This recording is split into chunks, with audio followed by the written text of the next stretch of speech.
Australian government புதுசாக ஒரு ரூல்ஸை கொண்டு வந்திருக்காங்க. 16 வயசுக்கு கம்மியாக இருக்கிறவங்களை யாருமே சோசியல் மீடியா யூஸ் பண்ணக்கூடாது. அப்படி 16 வயசு கம்மியாக இருக்கிறவங்க சோசியல் மீடியா யூஸ் பண்ணாமல் தடுக்கிறது அந்தந்த சோசியல் மீடியா அப்ளிகேஷனை கொடுக்குற கம்பெனிஸோட பொறுப்புன்னு சொல்லியிருக்காங்க. அப்படி அந்த பொறுப்பை அவங்க செய்ய தவறுனா அவங்களுக்கு அதுக்கு ஏற்ற அபராதமும் விதிக்கப்படுது. ஆஸ்திரேலியன் கவர்மெண்ட்டோட இந்த புது சட்டத்துக்கு பல இடங்கள்ல இருந்து பாராட்டுகளும் பல இடங்கள்ல இருந்து எதிர்ப்புகளும் வந்துக்கிட்டு இருக்கு. ஆனால் எதுக்காக இப்படி ஒரு சட்டத்தை கொண்டு வரணும்? கொஞ்ச நாளாகவே எல்லாருமே அதிகமாக பேசுகிற ஒரு விஷயம் பிரெயின் ராட். ஸோ ராட் அப்படின்னா தமிழில் அழுகி போகிறதுன்னு அர்த்தம். இப்போ பிரெயின் அழுகி போகுது அப்படின்னு சொல்கிறாங்களா? முதல்ல பிரெயின் ராட் அப்படிங்கிறத பற்றி சின்னதாக என்னென்னு தெரிஞ்சுக்கலாம். அதாவது நம்ம எந்த ஒரு விஷயத்தையும் செய்யாமல் செயலிழந்து ஒரே இடத்துல உட்காந்து நம்மளோட எனர்ஜி எல்லாத்தையும் ட்ரெயின் பண்ணுறது தான் இந்த பிரெயின் ராட். அதாவது எனர்ஜின்னு சொல்கிறது உங்கள் பிரெயினில் இருக்கிற எனர்ஜி. உங்களால் சிந்திக்க முடியாது, உங்களால் ஒரு ஆக்கப்பூர்வமான எந்த ஒரு செயலையும் செய்ய முடியாது, படிக்கணும்னு நினச்சாலும் முடியாது, அல்லது எந்திரிச்சு அந்த லைட்டை ஆஃப் பண்ணணும்னு நினச்சா கூட முடியாது. ஏன்னா நம்ம கையில் ஒரு மிகப்பெரிய ஆயுதம் ஒன்று இருக்குது. அதுதான் சோசியல் மீடியாவில் உள்ளடக்கிய மொபைல் ஃபோன். சில காலங்களுக்கு முன்னாடி எல்லாருமே ஃபேஸ்புக் யூஸ் பண்ணாங்க. ஃபேஸ்புக்கில் சேட் பண்ணுறது, கமெண்ட் பண்ணுறது, அதுக்கப்புறம் ட்விட்டரில் சண்டை போடுறது, இந்த மாதிரி பல விஷயங்கள் இருந்துச்சு. ஸோ அதுக்கும் ஒரு வகையான ட்ராபேக்ஸ் இருந்துச்சு, பல நன்மைகள் இருந்துச்சு. ஆனால் இன்றைக்கி அந்த சோசியல் மீடியா எல்லாமே வேறு ஒரு பரிணாமத்துக்கு வளர்ந்துருக்கு. அதுதான் ஷார்ட் வீடியோஸ். ஷார்ட் வீடியோஸுங்கிறது ஒரு நிமிஷத்துக்குள்ளே இருக்கிற வீடியோ. யாருக்குமே இப்போலாம் பொறுமையாக ஒரு வீடியோவை பார்க்குறது கூட நேரம் இல்லை. எங்களுக்கு 60 செகண்டுக்குள்ளே கொடுங்க, அப்போ தான் நாங்கள் பார்ப்போம் அப்படின்னு சொல்கிறாங்க. ஸோ அந்த மாதிரியான ஒரு வீடியோவை ஃபஸ்ட்டு கொண்டு வந்தாங்க டிக்டாக் அப்படின்னு. ஸோ டிக்டாக் உலகம் முழுக்க பயங்கர வைரலாக போச்சு. அதை யூஸ் பண்ணாத நாடுகளே கிடையாது, யூஸ் பண்ணாத மனிதர்களே கிடையாது. ஆனால் ஒரு கட்டத்தில் இந்தியாவில் அதை பேன் பண்ணிட்டாங்க. அதுக்கு காரணம் என்னன்னு பார்த்தோம்னா அது சைனா ப்ராடக்ட். சைனாவை காரணம் காட்டி டிக்டாக்கை பேன் பண்ணிட்டாங்க. ஆனால் டிக்டாக் வளர்ந்து வந்து அதே காலத்தில் மெட்டா போன்ற பெரிய நிறுவனங்கள் டிக்டாக்கை விட பல மடங்கு எஃபிஷியண்டான அல்காரிதத்தை பயன்படுத்தி ரீல்ஸ், ஷார்ட்ஸ்ன்னு கொண்டு வந்தாங்க. மெட்டா கொண்டு வந்து ரீல்ஸ், அதாவது இன்ஸ்டாகிராமில் பார்க்குற ரீல்ஸ், ஷார்ட்ஸுங்கிறது யூடியூப்பில் வர்றது. எல்லாருமே நினைக்கிறோம் ஷார்ட்ஸில், சில பேர் நினைப்பாங்க நம்ம வந்து ஷார்ட்ஸில் கம்மியான நேரத்துக்கு ஏதோ நிறைய விஷயத்தை கற்றுக்குறோம், நிறைய விஷயங்களை தெரிஞ்சுக்கிறோம் அப்படின்னு. நீங்கள் நல்லா யோசிச்சு பாருங்கள். ஒரு விஷயத்தை தேடி போகிறீங்க யூடியூப் போகும்போது okay how to tie a tie அப்படின்னு சொல்லி போகிறீங்க. நீங்கள் டையை எப்படி கட்டுறவங்களுக்காக பார்க்க போகிறீங்க, ஓகேவா? ஆனால் யூடியூப் ஹோம் பேஜ் முன்னாடி மாதிரி கிடையாது.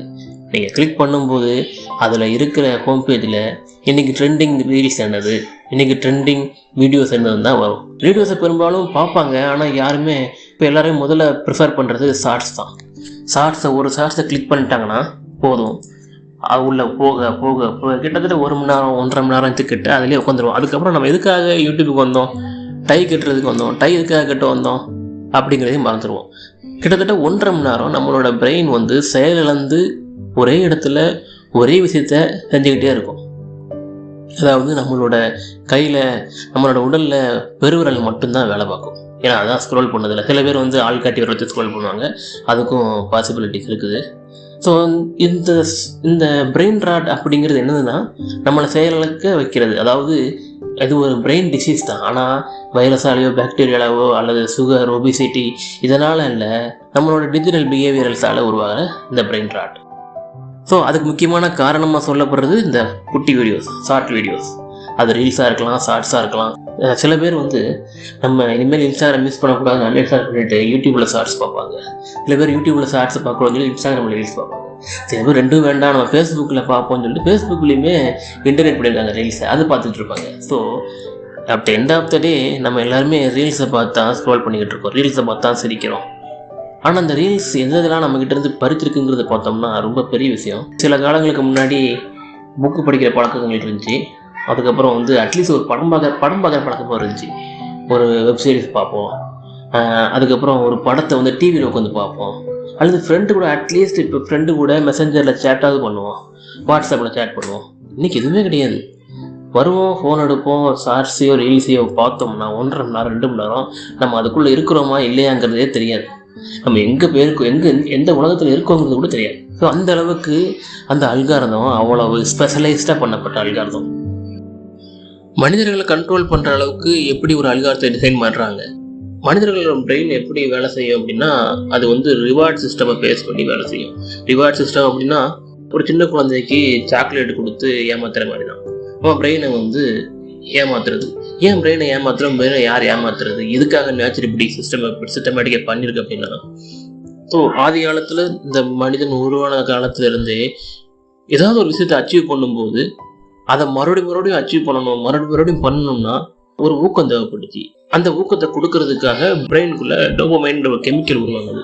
ஸோ இந்த டோபமைன் உருவாகும் போது என்ன ஒரு ஃபீலிங்னா, நம்ம ஜெயிச்சிட்டோம், நம்ம வந்து நமக்கு ஒரு என்ன ஒரு சந்தோஷமான ஒரு உணர்வை ஏற்படுத்தும். அந்த பிரெயினுக்கு என்ன சொல்லுதுன்னா, இதுதான் சரியான விஷயம், இதை நீ பண்ணு, இதுதான் வந்து நம்மளோட கோல், இதை பண்ணும்போது தான் உனக்கு மகிழ்ச்சி கிடைக்குது அப்படின்னு இந்த பிரெயினை பழக்கப்படுத்துறதுக்காக உருவாக்கப்பட்டதுங்கிறது இயற்கையாக உருவாக்கப்பட்டது தான் அந்த டோபமைன். ஆதி காலத்துல வந்து மனிதர்கள் குகைக்குள்ள இருக்கும் போது ஒரு சிங்கத்திட்ட இருந்தோ ஒரு புலிகிட்ட இருந்தோ தப்பிக்கிறது எப்படி, அல்லது பெரிய பெரிய மிருகங்களை அடிக்கிறது எப்படி, அப்படி அடிக்கும் போது நமக்கு கிடைக்கிற ஒரு உணர்வு இருக்கு பார்த்தீங்களா, அந்த உணர்வு வரும்போது இந்த டோபமைன் சுரக்கும். அதுக்கப்புறம் காலங்கள் போக போக மனிதர்கள், குடும்பங்கள், உறவுகள், ஒரு பெண்ணை பார்க்கும்போது, ஒரு ஆணை பார்க்கும்போது உருவாகிற அந்த உணர்வுக்கு மத்தியில் ஒரு டோபமைன். அதுக்கப்புறம் வந்து நம்ம ஒரு சின்ன சின்ன வெற்றிகள் அடையும் போது ஒரு டோபமைன், நம்ம யாராவது பாராட்டும் போது உருவாகிற அந்த இது எல்லாமே வந்து டோபமைன் சுரக்கிறதுனால தான் நம்ம பிரெயின்ல வந்து ஒரு மகிழ்வான உணர்வு ஏற்படுது. அப்போ இந்த பிரெயினுக்கு சொல்லுது, அப்போ இதை நம்ம மறுபடியும் பண்ணணும், இதை பண்ணாதான் நமக்கு நல்லா இருக்குது அப்படிங்கிறது. ஸோ இந்த இது வந்து டோபமைன் ஹிட்னு சொல்லுவாங்க. ஸோ இந்த டோபமைன் ஹிட்டை வந்து இது வந்து சாதாரணமாக கிடைச்சாது. ஒரு விஷயத்தை கஷ்டப்பட்டு பண்ணும்போது அதுல இருந்து கிடைக்கிற ஒரு அவுட்புட் மூலமா கிடைக்கிறது அந்த டோபமைன் ஹிட். அப்படி பண்ணும்போது தான் நம்மளோட சிஸ்டம் கரெக்டாக ஒர்க் ஆகும், நம்மளோட பிரெயின் கரெக்டாக ஒர்க் ஆகும். ஆனால் இந்த ஷார்ட் வீடியோ இதை அப்படியே பிரேக் பண்ணிருச்சு. உங்களுக்கு ஒரு நிமிஷத்துக்குள்ள டோபமைன் ஹிட்டை கொடுக்கும். உங்களுக்கு பிடிச்ச ஒரு வீடியோவை ஸ்க்ரோல் பண்ணுறது, உங்களுக்கு பிடிச்ச ஒரு ஆக்டரோட ஒரு இன்டர்வியூ பார்க்கறது, அல்லது உங்களுக்கு பிடிச்ச பாட்டு, அதுக்கப்புறம் அல்லது உங்களுக்கு பிடிச்ச ஸ்போர்ட்ஸ், உங்களுக்கு பிடிச்ச கார்ட்டூன், இப்படி எதுவாக இருந்தாலுமே உங்களுக்கு அந்த ஒரு நிமிஷத்துக்குள்ள அந்த ஹிட்டை கொடுத்துரும், டோபமைன் ஹிட்டை கொடுத்துரும். ஆனால் பிரெயின் வந்து அப்படி டிசைன் பண்ணது பட்டது கிடையாது. டோபமைன் ஹிட்டு கொடுத்து உங்கள் பிரெயினை சுகமா நீ மாடல தூங்கு தம்பி அப்படின்னு சொல்லிட்டு பிரெயினை படுக்க வைக்கிறது தான் இந்த அல்காரிதம் பண்ணுற வேலை. எதுக்காக இந்த அல்காரிதம் பண்ணாங்கிறதுக்கு ஒரு பெரிய மார்க்கெட்டிங் யுக்தி இருக்குது. அது ஏன் அப்படின்னா, நம்ம அதிகமான நேரம் இதில் ஸ்பெண்ட் பண்ணாதான் அதில் வர விளம்பரங்களை பார்ப்போம், விளம்பரங்களை பார்க்கறதுனால அதை பர்ச்சேஸ் பண்ணுவோம். அதனால ஒரு வியாபாரம் உருவாகுது. அந்த வியாபாரத்தில் வந்து அமௌண்ட்டு தான் யூடியூபோ இன்ஸ்டாகிராமோ ரன் ஆகுது. ஸோ இது வந்து பிஸ்னஸ் மாடல். ஆனால் இந்த பிஸ்னஸ் மாடல் எங்கே தப்பாக போச்சு அப்படின்னா, அவங்க பணத்தை மட்டும் சம்பாதிக்கல, அடுத்த தலைமுறைக்கு ஒரு பெரிய மிக சிக்கல்களை உருவாக்கியிருக்கு. அதாவது சுயமா செஞ்சுக்கிறது. ஒரு உதாரணத்துக்கு ஒரு சினிமா ரிவ்யூ கூட இப்போ யாரும் சுயமா செஞ்சு சொல்ற மாதிரி தெரியல. யாராவது ஒரு ஆள் சொல்லிட்டா நமக்கு ஓகே, அவங்க சொல்லிட்டாங்க, அப்போ நம்மளும் அப்படி தான் சொல்லணும், ஏன்னா நிறைய பேர் அதை ஆதரிக்கிறாங்க அப்படிங்கிற மாதிரியான ஒரு இமேஜ் கிரியேட் ஆகுது. பொதுவாகவே மனிதர்களுக்குள்ள இயல்பு இந்த சோசியல் அப்ரிசியேஷன், நம்மளை வந்து இந்த சொசைட்டிக்குள்ள இன்க்ளூட் பண்ணிக்கிறாங்களா அப்படிங்கிறத மனிதர்கள் ஆதி காலத்திலேருந்து எதிர்பார்ப்பாங்க. ஏன்னா ஒரு குழுக்களாக வாழ்ந்து நம்ம அந்த குழுக்கள்ல அங்கீகாரம் கிடைக்கணும், அதுக்காக இதெல்லாம் பண்ணப்பட்டது, பிரெயின் உருவாக்கப்பட்டது, அப்படி பழக்கப்பட்டதான் பிரெயின். ஆனால் அதே தான் இங்கேயும் ஃபாலோ ஆகுது. ஒரு உதாரணத்துக்கு கொஞ்சம் வருஷத்துக்கு முன்னாடி ஃபேஸ்புக்கில் ஒரு போஸ்ட்டை போட்டு லைக் வரலையா பார்ப்போம். ஏன் பார்க்குறோம் அப்படின்னா, நம்ம பண்ணுறத நம்ம சொல்கிறத அவங்க ஒத்துக்கிறாங்களா, நம்ம பண்ணுற கமெண்ட் அவங்க ஒத்துக்கிறாங்களா, ஒரு அவங்க ஒத்துக்கலாம், நம்ம தப்பாக சொல்கிறோமா. ஸோ இதுதான் வந்து ஸ்டார்டிங் பாயிண்டாக இருந்துச்சு. இன்னைக்கு வந்து அது எல்லாம் போக போக ரீல்ஸ் ஷார்ட்ஸாக மாறிடுச்சு. இன்னைக்கு அதுலேருந்து அடுத்த கட்டத்துக்கு போயிட்டோம். செல்ஃபாகவே, அதாவது முன்னாடி டோபமைன் ஹிட்டுங்கிறது மற்றவங்க கிட்ட உள்ள ரியாக்ஷன்ல இருந்து வந்துகிட்டு இருந்தது, இன்னைக்கு செல்ஃப் ஆகிப்போச்சு. செல்ஃப் மீன்ஸ் அப்படின்னா, ஒரு வீடியோவை பார்த்தாலே உங்களுக்கு டோபமைன் ஹிட் கிடைச்சது. ஒன்றுமில்ல, ஒருத்தர் ரொம்ப டவுனாக இருக்காரு, டெப்ரெசிவாக இருக்குது, அவர்கிட்ட ஒரு மோட்டிவேஷன் ஷார்ட்ஸ் வருது, அதை பார்க்குறது, மோட்டிவேஷன் ஷார்ட்ஸ் வந்துச்சு, உடனே அதை ரீல்ஸை க்ளோஸ் பண்ணிட்டு வேலையை ஆரம்பிப்பாரா? இல்லை, அதே மாதிரி ஒரு 10 அல்லது 50 கிட்ட ரீல்ஸ் பார்ப்பார், மோட்டிவேஷன் ரீல்ஸ் தான் பார்ப்பார். பார்த்து முடிச்ச உடனேயும் டோபமைன் ஹிட் வந்து அவங்க பிரெயின் சோர்வாயிரும். இதுக்கப்புறம் என்ன வேலை பார்க்குறது? சரி நம்ம சாப்பிடுவோம் அப்படின்னு சொல்லிட்டு சாப்பிட்றாரு. அதுக்கப்புறம் டிவி பார்க்குறாரு, மறுபடியும் வேலையை பார்ப்போம்னு சொன்னோம்னா அந்த வேலையில் நம்மளோட பிரெயின் செயல்படாது. மறுபடியும் ரீல்ஸை தேடிப்போம், ரீல்ஸை மறுபடியும் இப்போ வேற மாதிரியான ரீல்ஸ் வரும். ஸோ இந்த மாதிரியான ஒரு இடத்துல வந்து கொண்டு வந்து நிப்பாட்டிருச்சு இந்த ரீல்ஸ் ஷார்ட்ஸ். இதுதான் பிரெயின் ராட்டுக்கு முக்கியமான காரணம். இந்த பிரெயின் ராட்டை உருவாக்கக்கூடிய ஷார்ட் வீடியோஸ் அதிகமாக இருக்கக்கூடிய இடங்கள் சோசியல் மீடியா. அதனால தான் அந்த சோசியல் மீடியாவை 16 வயசுக்கு உள்ளவங்க பயன்படுத்தக்கூடாதுன்னு சொல்லி ஆஸ்திரேலியா கவர்மெண்ட் பேன் பண்ணியிருக்காங்க. இந்த பேனை இந்தியா பண்ணுவாங்களா பண்ண மாட்டாங்களா, அதை பண்ண வேண்டாங்கிற ரெண்டாவது விஷயம். நமக்கு தெரியணும் நம்ம என்ன பண்ணிக்கிட்டு இருக்கிறோம், நமக்கு இந்த ஷார்ட்ஸாலேயோ ரீல்ஸாலேயோ என்ன பயன் இருக்குது அப்படின்னு ஒரு நாள் நீங்கள் உட்காந்து நம்ம யோசிச்சு பார்த்தோம்னா எதுவுமே இருக்காது. ரொம்ப ரொம்ப ரேராக ஏதாவது நான் இங்கேருந்து கற்றுக்கிட்டேன் அப்படிங்கிறது ரொம்ப ரொம்ப ரேராக இருக்கும். ஏன்னா நம்ம கற்றுக்க வந்ததுன்னு ஒன்று வந்திருப்போம், இதை பார்ப்போம் இது எப்படி இருக்குது அப்படின்னு. கடைசி அதை மறந்து என்னென்னமோ பார்த்துட்டு இருப்போம். சில பேர் சொல்லுவாங்க நான் எனக்கு இந்த மோட்டார்ஸ் படிக்கும், மோட்டார்ஸ் பார்த்துக்கிட்டே இருக்கேன். சில பேர் என்ன சொல்லுவாங்கன்னா எனக்கு இந்த காரு அந்த மாதிரி விஷயங்கள், சில பேருக்கு இந்த புல்டோசர் குழி தோன்றது இதை பார்த்துட்டு இருப்போம் நிறைய பேர். இது எல்லாமே ஒரு வகையான பிரெயின் ராட்டுக்கு கொண்டு போகக்கூடிய செயல்கள் தான். இதில் இன்னொரு மோசமான விஷயம் என்னன்னா, இந்த புல்டோசர் பார்க்கறது மோட்டார் பார்க்கறது ஓகே, கிட்டத்தட்ட இன்னைக்கு ரீல்ஸும் பானும் ஒன்றாயிருச்சு. நிறைய பேருக்கு இப்போ எல்லாத்துக்குமே தெரியும் ரீல்ஸில் எந்த மாதிரியான பாடல்களுக்கு ஆடுறாங்க, எப்படி ஆடுறாங்க, எந்த மாதிரியான உடைகள் அணிந்து ஆடுறாங்க. இதுக்காக இதெல்லாம் அவங்க ஒரு பிஸ்னஸாக பண்ண ஆரம்பிச்சிட்டாங்க. பிஸ்னஸ் மீன்ஸ் ஸ்பான்சர் கிடைக்குது அவங்களுக்கு.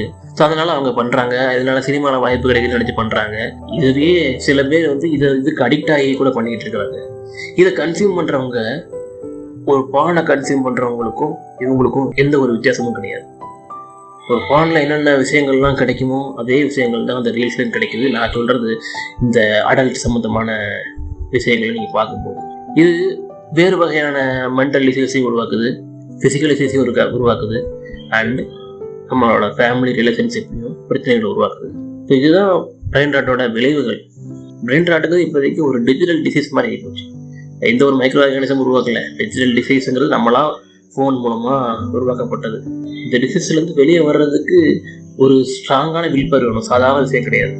நம்ம உடனே இன்ஸ்டால் பண்ணிடுவோம், யூடியூப் இன்ஸ்டால் பண்ணிடுவோம், வெளியே வந்துடுவோம் நம்ம நினைக்கிறது அவ்வளோ சாதாரண விஷயம் கிடையாது. நம்ம பிரெயினை பல வருடங்களா பல மாதங்களா பழக்கப்படுத்தி அது ஒரு சுகமான இடத்துல போய் உட்காந்துருக்கு. அது நீங்கள் எவ்வளோ பிடிச்சி இழுத்தாலும் வராது. நம்ம வேலை பார்ப்போம், நம்ம ஒரு வேலை இருக்குது அப்படின்னா அது பண்ணாது. அது உங்களோட வில் பவரால் மட்டும்தான் முடியும். ரொம்ப பயங்கரமான ஸ்ட்ராங்கான will power. So will power எப்போ வரும்னா, நம்ம லைஃப்பில் ரொம்ப அதிகமான கஷ்டங்கள் இருக்கும்போது அதுலேருந்து வெளியே வரணும்னா வில் பவர் கண்டிப்பாக வரும். ஆனால் அந்த பிரெயின் ராட்டோட டேஞ்சரஸான விஷயம் என்னென்னா, இந்த வில் பவரே அது இல்லாமல் ஆக்கிடும். நம்ம இன்னைக்கு ஒரு விஷயத்தை பண்ணுவோம்னு நினைப்போம், ஆனால் அந்த பிரெயின் ராட் என்ன பண்ணுவோம், அது நாளைக்கு பண்ணுப்பா, இப்போ இந்த ரீல்ஸை பாருப்பா அப்படிதான் சொல்லுவோம். இதுதான் இதில் இருக்கிற முக்கியமான டேஞ்சரான விஷயம். இதுலேருந்து வெளியே வர்றதுக்கு ஃபர்ஸ்ட் நம்ம செல்ஃப் ரியலைஸ் பண்ணணும், என்ன பண்ணிக்கிட்டு இருக்கிறோம், என்ன பண்ணுறோம். நம்ம இப்போ இந்த பிரெயின் ராட்டோட ரிஸ்க் என்னன்னா, அடுத்த ஃபியூச்சர் ஜென்ரேஷனில் க்ரியேட்டிவிட்டியே அது கொல்லக்கூடிய மிக ஆபத்தான விஷயமா இருக்க போகுது. அந்த க்ரியேட்டிவிட்டிங்கிறது இன்ஜினியரிங்காக இருக்கலாம், ஆர்ட்டாக இருக்கலாம், சயின்ஸாக இருக்கலாம். ஸோ க்ரியேட்டிவிட்டி எப்போ உருவாகும் அப்படின்னா, உங்களோட பிரெயினுக்கு அதிகமான நேரம் கிடைக்கும் போது. உங்கள் வீட்டு வேலையை பார்க்குறீங்க, வீட்டு வேலையை பார்த்து முடிச்சுட்டு சும்மா உட்காரும்போது ஒரு ஸ்பேஸ் கிடைக்கும் பிரெயினுக்கு. அந்த ஸ்பேஸில் தான் க்ரியேட்டிவிட்டி உருவாகும். ஸோ க்ரியேட்டிவிட்டி உருவாகிறதுக்கு முக்கியமான இடம் ஹாபீஸ்.